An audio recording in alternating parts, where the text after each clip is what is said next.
पिछले लेक्चर में अपन ने जो बिजली कंपनी हैं उनके अधिक लाभ पर प्रतिबंध के बारे में विस्तार से जानकारी प्राप्त की, जिसमें वास्तविक लाभ कैसे निकाला जाता है, उचित आय कैसे ज्ञात की जाती है, आधारभूत पूंजी कैसे ज्ञात की जाती है और जो रीजनेबल रिटर्न पर क्लियर प्रॉफिट का जो आधिक्य होता है उसका निपटारा किस प्रकार से किया जाता है, इसके बारे में विस्तार से जानकारी प्राप्त की थी और उसी को आज अपन न्यूमेरिकल क्वेश्चन के माध्यम से समझने का प्रयास करेंगे। आपकी स्क्रीन पर एक उदाहरण है। 31 मार्च 19 को जयपुर विद्युत निर्माण कंपनी लिमिटेड के निम्नलिखित विवरण से विद्युत आपूर्ति अधिनियम के अनुरूप आप लाभ संबंधी गणनाएं कीजिए।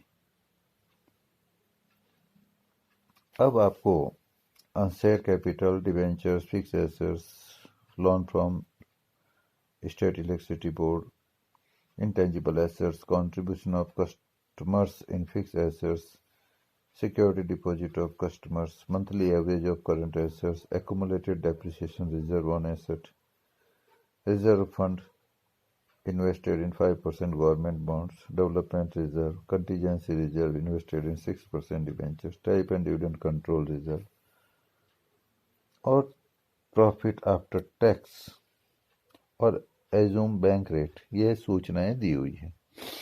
आपको सबसे पहला काम इसमें करना होगा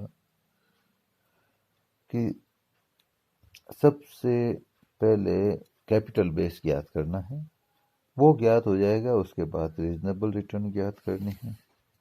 क्लियर प्रॉफिट आपको कर के पश्चात जो लाभ दिया है, यदि कोई सूचना नहीं है तो उसी को अपन क्लियर प्रॉफिट मानेंगे। तो अब इस उदाहरण में सबसे पहले अपन शुरुआत करते हैं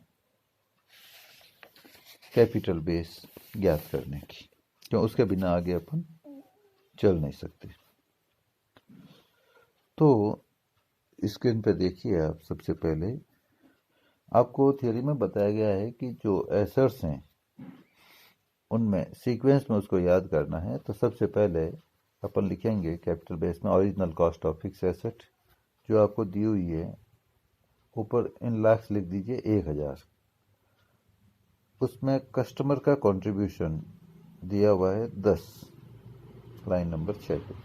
तो ये घटा देंगे तो 990 original cost of fix asset आ गई। उसके बाद कॉस्ट ऑफ इंटेंजिबल एसेट आपको दी हुई है आइटम नंबर 5 में 25, वो लिख दीजिए। वर्क इन प्रोग्रेस आपके है नहीं, इसलिए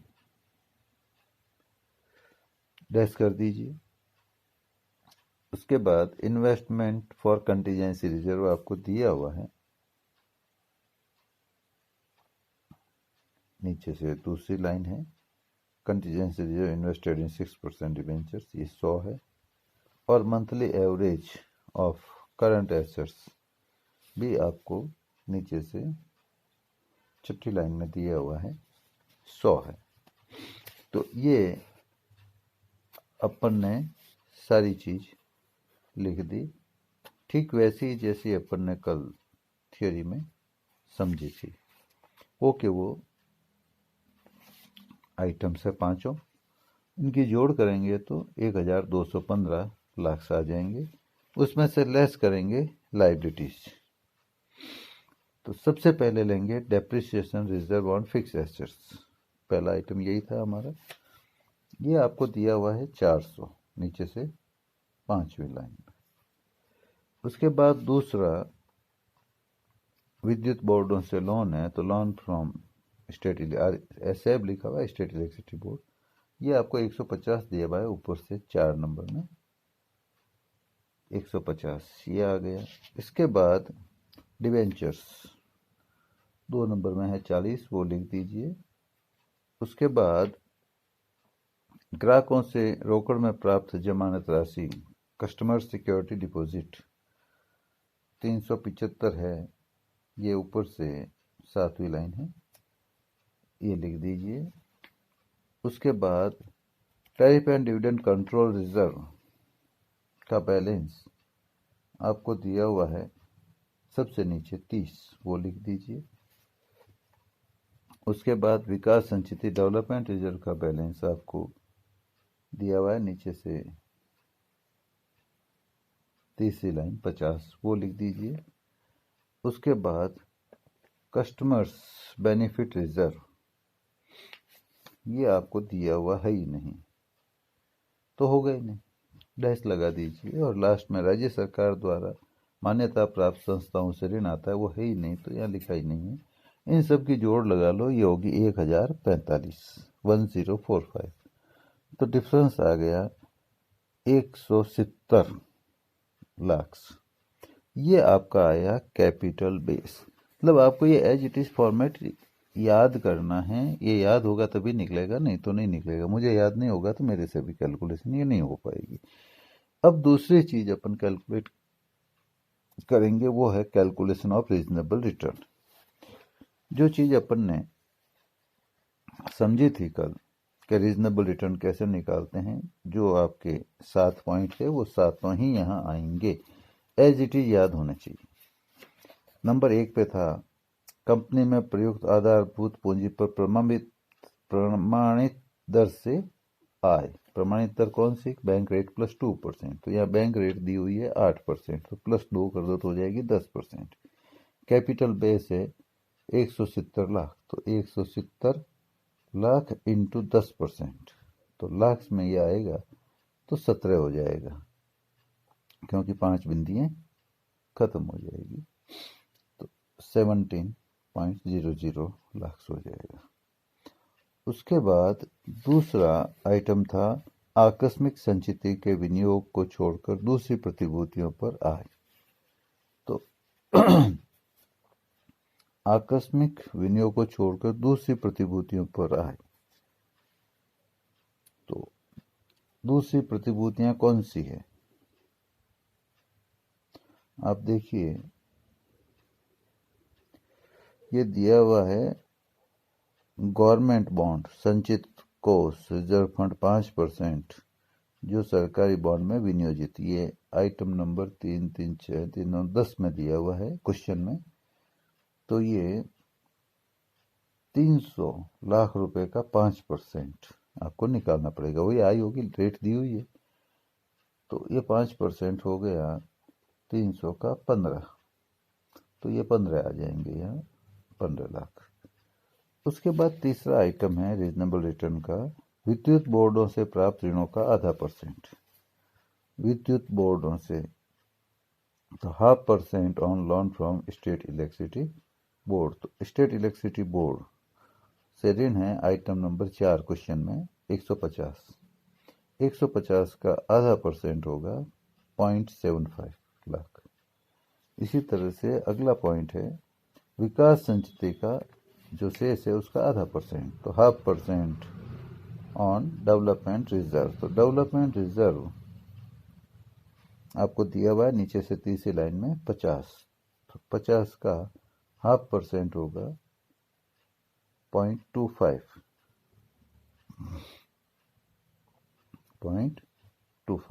उसके बाद दिया है 0.5% डिबेंचर्स के माध्यम से प्राप्त राशि का। तो डिबेंचर्स आपके इश्यू किए हुए हैं दूसरी लाइन में 40 लाख के, तो 40 लाख का आधा % 0.2 हो जाएगा।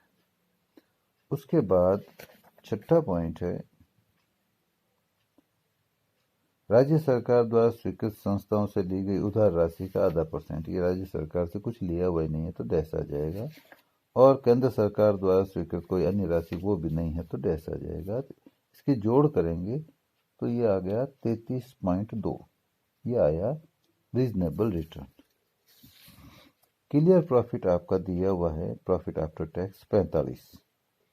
जैसा कि हम जानते हैं विद्युत आपूर्ति अधिनियम 1948 के अनुसार वास्तविक आय मतलब क्लियर प्रॉफिट उचित आय पर जितना अधिक होगा उसके 20% से अधिक तो होना ही नहीं चाहिए, और इसके लिए कंपनियों को अपनी दरों में परिवर्तन करना होता है। तो उचित आय के 20% से अधिक के लाभ की राशि को उपभोक्ता हितार्थ संचय में हस्तांतरित किया जाता है, जिसका प्रयोग राज्य सरकार के निर्देशानुसार उपभोक्ताओं को लाभ पहुंचाने में किया जाता है। तो अब सबसे पहले आपको सरप्लस निकालना होगा। तो क्लियर प्रॉफिट 45 लाख है और रीजनेबल रिटर्न 33,20,000 है, तो सरप्लस आ गया 11,80,000। तो 11,80,000 टोटल सरप्लस आया। सरप्लस कितना होना चाहिए? ये रेस्ट्रिक्टेड है कि 20% से अधिक नहीं होना चाहिए रीजनेबल रिटर्न की। तो अब 1180 में से लेस कर दो restricted use of surplus up to 20% of reasonable return, तो हो गया 6,64,000। तो अब पीछे बच गया 5,16,000। तो excess of 20% of reasonable return to transfer to customer benefit, ये 5,16,000 यूं का यूं कस्टमर बेनिफिट रिजर्व में ट्रांसफर हो जाएगा।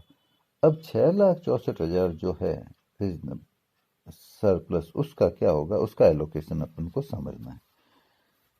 तो सरप्लस जो 6,64,000, यदि 664 से कम या 664 तक होता तो ये चीज निकालने की जरूरत ही नहीं होती, 516 अपन को। अब एलोकेशन ऑफ सरप्लस में 1/3 ऑफ सरप्लस, परंतु किसी भी स्थिति में रीजनेबल रिटर्न के 5% से अधिक नहीं होता, तो 1/3 ऑफ सरप्लस होता है 2,21,333 और 5% ऑफ रीजनेबल रिटर्न ये होता है 1,66,000।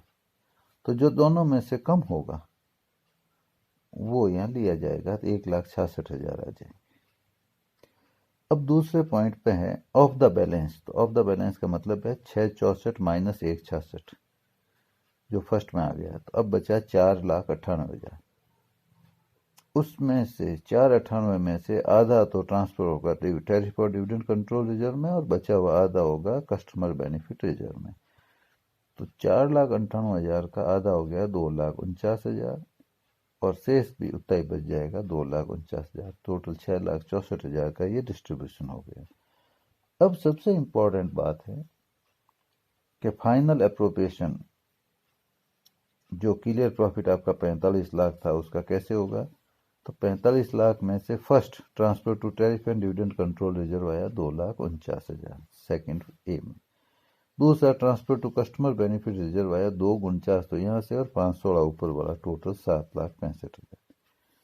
और बचा हुआ आ जाएगा balance for disposal at company level, वो 45 लाख में से ऊपर दोनों घट जाएंगे, ऊपर वाले दोनों ही, तो 34,86,000 आ जाएगा। इस तरह ये आपका क्वेश्चन पूरा हो गया।